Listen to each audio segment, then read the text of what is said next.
We'll turn today to Daniel chapter 4. The last study we considered how Nebuchadnezzar made this image, wanted people to worship it, and Shadrach, Meshach, and Abednego stood against it. Now we find something that happens many years later. Many years later. Nebuchadnezzar the king. This is actually a testimony. The whole chapter, verses 1 to 37, is a testimony. It's like a tract that Nebuchadnezzar the king wrote. It's quite an amazing thing that the tract that King Nebuchadnezzar wrote is being included in the inspired scriptures, which shows what a tremendous work God was able to do in this heathen king's life, and primarily through the witness of Daniel. And so the whole chapter is a tract that Nebuchadnezzar wrote to all the nations over which he was king.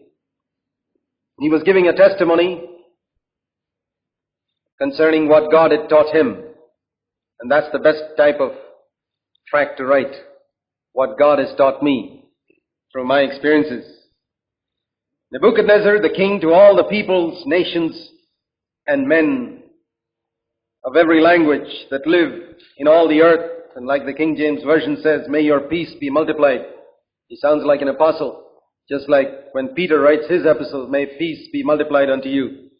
And he says, it has seemed good to me to declare the signs and wonders which the Most High God has done for me. Nebuchadnezzar realized that when God had done something for him, it was necessary for him to give a testimony concerning that for the glory of God. It would be a wonderful day when all believers recognize that as well, that when God does something for them, they are obligated to testify to that fact to all their acquaintances and to the people God brings them in touch with. Nebuchadnezzar realized it.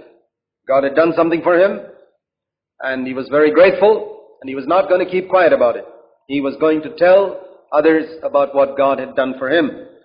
And there Nebuchadnezzar, as I said, can put many, even so-called Spirit-baptized believers to shame. How great are his signs! How mighty are his wonders! His kingdom is an everlasting kingdom, and his dominion is from generation to generation. And you'll notice something as Nebuchadnezzar gives his testimony here, and it's a wonderful example for all those who want to give a testimony.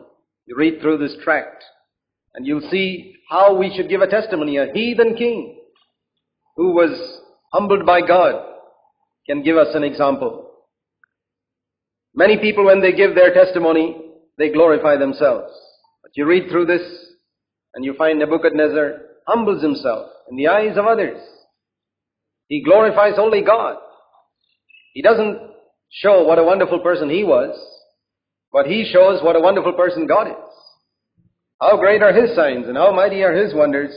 His kingdom is an everlasting kingdom, and his dominion is from generation to generation. And Nebuchadnezzar is not ashamed here to humble himself and show what his condition was, how God humiliated him, and what God finally did for him at the end. He says here, I, Nebuchadnezzar, was at ease. That's how it began. In my house and flourishing in my palace. And this was part of the problem with Nebuchadnezzar. This word, my, had a very big I and my, had a very big part to play in his life. We find that later on also in this tract, how his preoccupation with what he had accomplished and what he was, and his whole house and his palace was what occupied his mind. It reminds us of a passage of scripture that Jesus spoke in Luke chapter 12. I just want to read it. You know the story of the rich man who said one day he began to reason with himself in Luke 12:17. I have no place to store my crops, And I will tear down, verse 18, my barns, and I will store my grain and my goods. This was Nebuchadnezzar's attitude. This is my house, my palace. Just like this rich ruler, this rich man said, my grain, my goods, my barns. And God came to him that night and said to him, verse 20, there's only one thing that's really yours, verse 20, and that's your soul. What about that? And that's a very good thing for us to realize, that there's only one thing about which I can say mine. That's not my house, it's not my property, it's not my grains, it's not my barns, it's not my palace, it's my soul. Well, that's what Nebuchadnezzar realized at the end of this experience that God took him through. And he had a dream. And this was the second dream that God gave to Nebuchadnezzar to warn him. God warns through dreams. I saw a dream. It made me fearful. And these fantasies as I lay on my bed and the visions in my mind kept alarming me.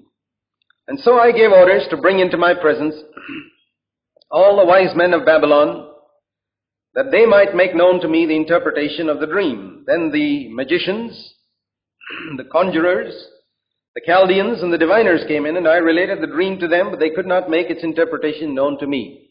Now this is quite an amazing fact. 32 years earlier, in Daniel chapter 2, he had already tested out these Babylonian magicians and discovered that they didn't know a thing. And at that time, Daniel alone was able to interpret the dream. But 32 years later, here in Daniel chapter 4, Nebuchadnezzar is still depending on his magicians and his Babylonian diviners. It's an amazing thing. How slow man is to respect a true man of God like Daniel. How slow man is to learn the lesson that God was trying to teach him. He still hadn't learned it.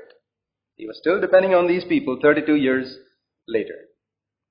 And of course, they could not make its interpretation known to me. It was just the same old story as it was 32 years earlier. Now Daniel was no longer a young man. He was 53 years old, a middle-aged man, we could say, 53 years old now. And finally, Daniel came in before me. And there we see something of the humility of Daniel. That though, as we read in Daniel chapter 2, he had been exalted to a very high place in Babylon, he was a man who loved to keep himself hidden. He wasn't out there in the front taking the prominence, because if he was, he would have been called in first. He was there, waiting in the wings, as they say, waiting to be called in last. And he came in finally. And he was quite happy to come in last. He wasn't offended by that. And Daniel came in before me, Nebuchadnezzar says. And whose name is Belteshazzar, according to the name of my God. Notice, after 32 years, who is Nebuchadnezzar's God? Bel. Still Bel. That was his experience. He hadn't learned his lesson, neither from what God spoke to him in chapter 2, nor what God spoke to him in chapter 3. And he says to Daniel, in you there is the spirit of the holy gods, and I related the dream to him, saying, O Belteshazzar, chief of the magicians. He still calls him a magician. Since I know that the spirit of the holy gods is in you, and no mystery baffles you, tell me the vision of my dream, which I have seen, along with its interpretation. And then in verses 10 to 18, we find Nebuchadnezzar giving a description of this dream.